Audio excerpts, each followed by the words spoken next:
Hello everyone, good afternoon. আপনারা সবাই কীরকম রয়েছেন? আপনারা হয়তো অধিকাংশ মানুষই জানেন যে আমার ব্রেন টিউমার হয়েছে, তবে অপারেশন করতে হবে। অপারেশন ছাড়া ভালো হবে না। তবে আমি ব্যাঙ্গালোরে অপারেশনটা করব। তবে ব্যাঙ্গালোরেই অপারেশন সবাই বলছে করতে। তো দুটো হসপিটাল থেকে ট্রান্সফার হয়ে গেছি। আমরা যেখানে বাস করি সেখানে হসপিটাল থেকেও ট্রান্সফার হয়ে গেছি। মোট আমি 3টে হসপিটাল থেকে ট্রান্সফার হয়েছি। তো হওয়ার পর আমি এবার ব্যাঙ্গালোর যাব। আপনাদের সবার আশীর্বাদ এবং দোয়া চাই। আমি অপারেশন হতে যাব, সবার আশীর্বাদ দোয়া নিয়েই যাব। তাই সবাই ভালো থাকবেন, সুস্থ থাকবেন। By, tata. আর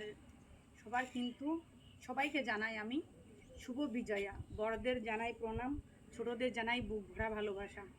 তাই সবাই বড়রা আমার প্রণাম গ্রহণ করবেন আর ছোটরা বুক ভরা ভালোবাসা নেবেন। আর সবাইকে জানাই আমি আমার জন্য আপনারা সবাই দোয়া করবেন এবং আপনাদের আশীর্বাদ নিয়ে আমি কিন্তু আমার আগামী রাস্তায় চলতে চাই। আপনাদের আশীর্বাদ এবং দোয়া আমি সবসময় চাইছি। Bye, tata.